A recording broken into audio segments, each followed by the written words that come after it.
Last Tuesday at Fort Benning, the most secure intelligence network in the world was compromised.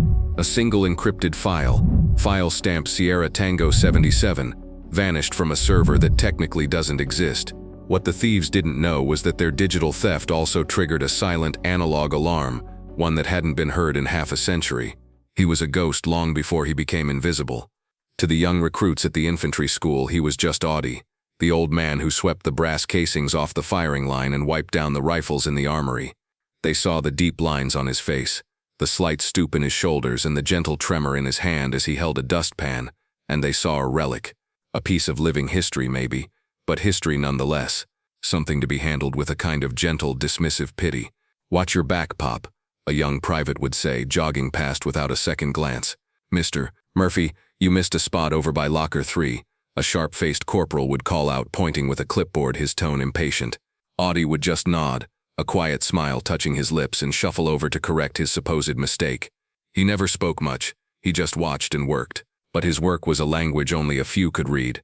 When he cleaned an M4 rifle, he wasn't just wiping away carbon. His gnarled fingers would trace the lines of the weapon with a diagnostic intimacy.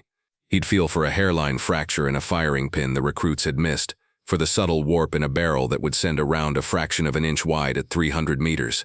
His movements, which looked slow and feeble to the young men, were a study in economy. No wasted energy. Every motion had a purpose, honed by a lifetime they couldn't possibly imagine. He watched them on the range, his gaze not nostalgic but analytical. He wasn't remembering his own youth, he was cataloging their weaknesses. The way a recruit's stance was too wide, tiring him out. The way another flinched a millisecond before the trigger pull. He was a human database of flaws hidden behind a gentle, grandfatherly facade. He was the quietest man on the base, and the most observant. While they saw a janitor, Audie was conducting the most thorough inspection the base had seen in decades. He just needed to find the one thing he was looking for. Sergeant Major Thorne was a man carved from granite and disappointment. With 30 years in the service, he'd seen every kind of soldier there was, from prodigies to phonies. He was visiting Fort Benning to observe the new training cycle, and his eyes missed nothing. As he watched a platoon go through marksmanship drills, his gaze drifted past the recruits, past the shouting drill instructors, and settled on the old man picking up brass. He watched Audie bend down. It wasn't the slow, pained creak of old age. It was a fluid, balanced motion, a perfect paratrooper's crouch that conserved energy and kept his center of gravity low. Thorne's eyebrow twitched. Odd. Then a recruit fumbled a magazine change, his hands clumsy with nerves. A drill instructor got in his face, unleashing a torrent of creative insults. From 20 yards away, Thorne heard the old janitor mutter something under his breath, so quiet it was almost lost in the wind. Slow is smooth, smooth is fast. It was a common enough saying in the special operations community, but the cadence, the specific rhythm of the words was ancient. It was a ghost on the airwaves. Thorne's head snapped toward Audie. He looked closer, his expert eyes scanning for details, and then he saw it, the old scuffed wristwatch on Audie's arm. It wasn't worn on the outside of his wrist like a normal person.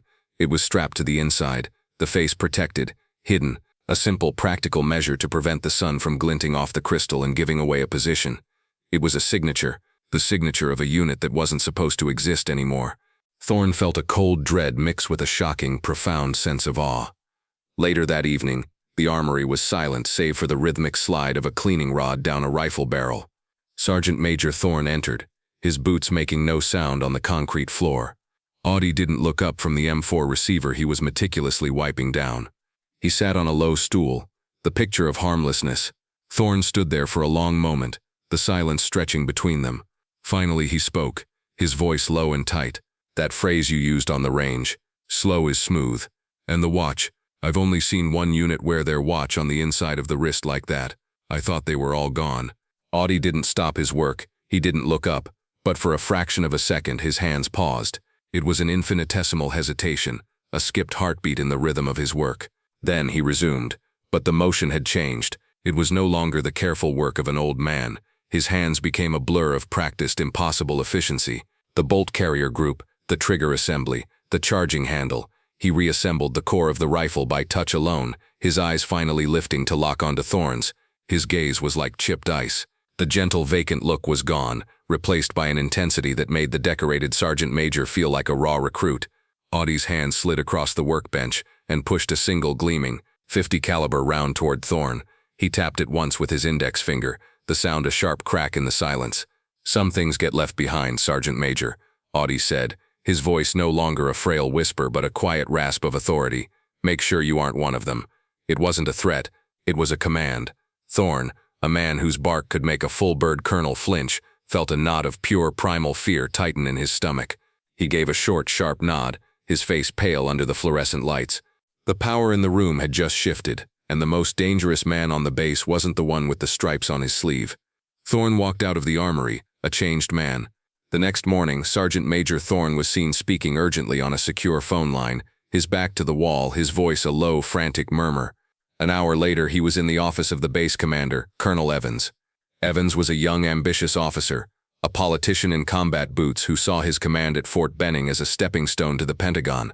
"It's a volunteer janitor, Thorn," Evans said, waving a dismissive hand. "An old-timer. Probably has some stories, but let's not lose our minds."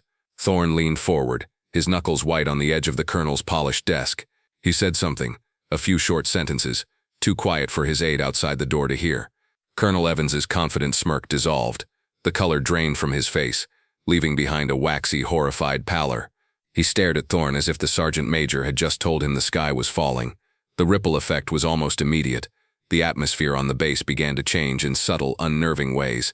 When Audie shuffled past the command building with his broom and dustpan, Colonel Evans, who was walking out, froze mid-stride. He actually flattened himself against the wall to let the old man pass, his eyes wide. A young captain, the same one who had impatiently told Audie to hurry it up with the trash cans a few days prior, now jogged ahead of him to hold open the door to the mess hall, stammering, "After you, sir." "Please." The recruits were the most confused. They saw what was happening, but they couldn't comprehend it. They watched as hardened drill instructors, men who seemed to fear nothing, would snap to a rigid brace when the old janitor walked by, only to relax into an awkward slump once he was gone. They started whispering among themselves. Who was this old man? Was he a secret billionaire? A senator's father? The speculation grew wilder with each passing day. Through it all, Audie Murphy remained unchanged. He swept the floors. He polished the brass fixtures on the doors. He cleaned the rifles. He seemed utterly oblivious to the silent, widening circle of fear and awe that was forming around him. His placid demeanor only amplified the tension. It was like watching a sleeping lion, knowing that at any moment it could wake. The mystery of the old man was no longer a curiosity. It was becoming a legend. The tension finally boiled over in the officers' mess. Lieutenant Fuller, a cocky West Point graduate with a jawline as sharp as his ambition, slammed his tray down on the table where Sergeant Major Thorn was sitting alone. "I want to know what's going on, Sergeant Major," Fuller demanded, his voice carrying across the room. "This entire base is walking on eggshells around a janitor. It's absurd. Command is paralyzed. What did you tell the colonel?" Thorn looked up, his eyes weary. He seemed to have aged a decade in the last 48 hours. He gestured for the lieutenant to sit. "Lower your voice, son. You're making a fool of yourself." "I want an explanation," Fuller insisted, though he sat down. Thorn sighed, the sound of a man tired of guarding a secret that was too heavy to carry. "You see an old man. You see a janitor. Your eyes work, but you don't see a thing. That watch he wears, on the inside of his wrist, that wasn't just a personal quirk. It was the uniform of a unit that officially never existed. In the late 60s, when an operation went so sideways that the agency and the military had to disavow it, they'd send in one man to clean it up. They weren't soldiers. They were ghosts. They called them watchmen." Fuller scoffed. "A ghost story, is it?" Thorn shot back, his voice a low growl. "They were troubleshooters, sent in alone to prevent wars, to dismantle networks, to do the things no one else could. The official story is that the program was a failure, and the entire unit was wiped out in a black op somewhere in Southeast Asia in the mid-70s. It was buried, but the legend always said one of them got out. The first one, the man who wrote their operational doctrine, the one they called Watchman 1. Thorn leaned in closer, his voice dropping to a whisper. "His real name is Audie Murphy. The man you see sweeping floors single-handedly wrote the book on unconventional warfare that your professors at West Point are still trying to understand." Fuller stared, his arrogance finally cracking. He was silent for a long time. He didn't believe it, not yet. But the seed of doubt had been planted. The proof arrived the next day from the sky. The distinct thumping rhythm of a Black Hawk helicopter echoed across the base, a sound that always meant a visitor of profound importance. It landed not at the designated VIP helipad, but directly on the grass field next to Rifle Range 7, kicking up a storm of dust and dry grass. The entire base seemed to hold its collective breath. Out stepped a 4-star general, his uniform crisp, his shoulders heavy with responsibility. General Davies, the head of Special Operations Command. He strode across the field with an urgent purpose, ignoring the frantic salute of Colonel Evans who had run out to meet him. Davies walked right past the base commander as if he were a piece of furniture, and came to a stop on the firing line. He stood before Audie Murphy, who was quietly watching a group of recruits practice. The young soldiers looked on, confused. A few smirked, one whispering to his friend, "Looks like the old man is finally in real trouble." General Davies did not yell. He did not reprimand. He stood before the stooped janitor and spoke with a tone of the deepest, most profound respect, his voice carrying clearly in the sudden silence. "Watchman 1, we received your signal." The smirks on the recruits' faces evaporated, replaced by wide-eyed, slack-jawed disbelief. Lieutenant Fuller, who had been observing the drill, looked as if he had been struck by lightning. Davies turned to the assembled soldiers, his voice now booming with authority. "For those of you who are confused, let me be clear. The man standing before you, this man you know as Mr. Murphy, his service record is sealed above my own pay grade. He is credited with single-handedly preventing 3 separate wars, dismantling 2 international syndicates, and rescuing more high-value assets than any single SEAL team in the last 50 years. The man you have watched sweep these floors designed the very infiltration tactics your instructors are teaching you, and he found them wanting." He turned back to Audie. The power dynamic of the entire base had not just been shattered, it had been vaporized. The old man wasn't a ghost, he was a god. General Davis's gaze was fixed on Audie, the question hanging in the air, heavy and urgent. "Your signal, the Sierra Tango 77 protocol. It was a fail-safe, a break glass in case of Armageddon alarm. It hasn't been active in my lifetime. Why now, Audie? Why are you here? What do you need?" All eyes were on Audie. The frail, shuffling janitor was gone. He stood up straight, the stoop in his shoulders vanishing as if it had been a costume. When he spoke, his voice was clear and steady, a blade honed by years of command. "I'm not here because of something that happened 50 years ago, General," Audie said, his eyes scanning the faces of the stunned officers. "I'm here because of what happened last Tuesday at Fort Huachuca. The thieves think they stole a data file, an intelligence asset codenamed Cassandra. They're wrong." He paused, letting the weight of his words sink in. "Cassandra isn't a file full of data. She's a person, a cryptographer working on next-generation security for the agency." He looked directly at Davies, his expression hardening. "And she's my granddaughter. She didn't just let them take her. She hid a message for me inside the breach itself." A wave of shock rippled through the crowd. This wasn't about old history. This was active. General Davies stared at Audie, the implications crashing down on him. A message? What message? Audie reached into the pocket of his worn overalls and pulled out a small, almost ancient-looking data chip. She knew they were coming for her. She embedded a secondary payload in the exfiltration packet's ghost code. A list of names. He held up the chip for Davies to see. "The people who took her aren't in some enemy state halfway across the world, General. They're here." He swept his arm, indicating the entire base. "The breach at Huachuca was just the key. This place is the lock. Your base isn't just compromised. It's a cage." The rifle range, once a simple training ground, suddenly felt like the most dangerous place on Earth. Just as Audie finished speaking, a sudden violent movement broke the stunned silence.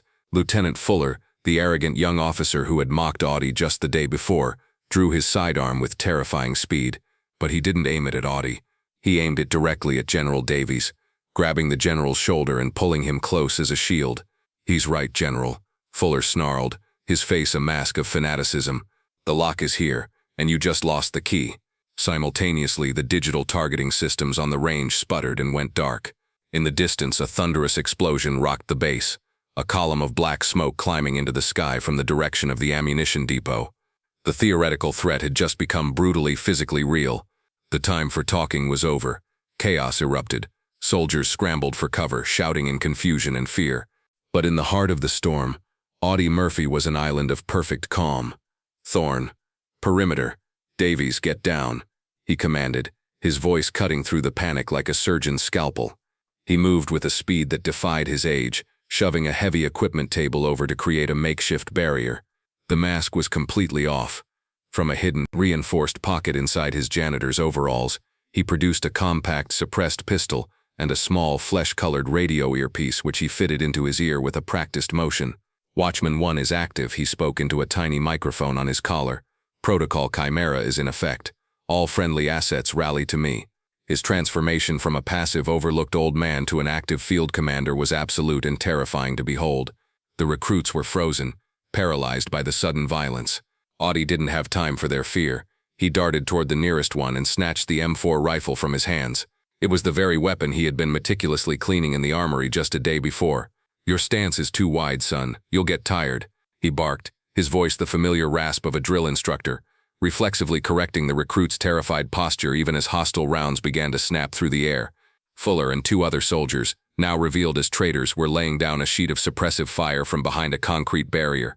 Audie dropped to one knee, the rifle feeling like an extension of his own body. He didn't return fire wildly. He took a single measured breath, his cheek welded to the stock. Slow is smooth. Smooth is fast. Fuller was using the 4-star general as a human shield, peering around his side to fire. It was an impossible shot, with a high chance of hitting Davies. The loyal soldiers hesitated, unwilling to risk it. Audie showed no such hesitation. He aimed, his eyes calculating angles the way a mathematician solves an equation. A single sharp crack echoed from his M4. But the round didn't fly toward Fuller. It streaked down range and struck the heavy steel support arm of a target stand at the 100-meter line. The bullet, a 5.56 mm round, ricocheted at a precise calculated angle. It was a 1 in a billion shot, a geometric miracle of violence. The deflected round zipped back across the range and slammed into Fuller's firing hand, shattering the pistol and the bones holding it. Fuller screamed, a raw sound of pain and disbelief, and collapsed. The other 2 traitors, stunned by the impossible display of marksmanship, froze for a fatal second. It was all the opening Sergeant Major Thorne and the other loyal soldiers needed. The immediate threat was over. With the firefight ended, Audie stood up, ignoring the groaning traitors and the babble of shocked soldiers. He strode over to the whimpering Lieutenant Fuller, grabbed a handful of his uniform, and hauled him to his feet. The explosion at the depot was a diversion, Audie stated, his voice cold iron. A distraction for the main event. My granddaughter. Her transport was routed through there. You were moving her for final extraction. Where is she? Fuller, his face a mess of terror and pain, looked past Audie, his eyes pointing toward a concrete maintenance hatch set into the ground near the edge of the range.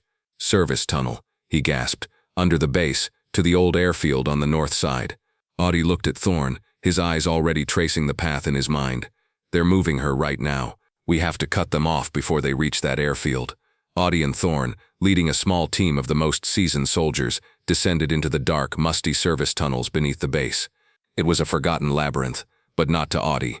He moved through the darkness with an unnerving confidence, using his encyclopedic knowledge of the base's old architecture to outmaneuver the extraction team. In a swift, silent confrontation in the echoing dark, they were neutralized. His granddaughter, shaken but unharmed, was safe. Back on the surface, under the blue sky, the base was secure. General Davies approached Audie, who now stood with his arm around the young woman he had just rescued. "Audie," Davies began, his voice thick with emotion, "the country owes you a debt it can never repay." Again, Audie didn't look at the general. He didn't look at the captured traitors or the grateful soldiers. He just looked out toward the horizon, his gaze distant, analytical. "This was just one cell, General. The network that did this is still out there." He patted his granddaughter's arm gently. "And the list she gave me is very long." The legend of the janitor was over, but the work of the watchman had just begun. If you believe in honoring the quiet professionals and unseen heroes who protect us, subscribe to Veteran Valor Stories. Like and share this story to ensure their legacy of courage is never forgotten.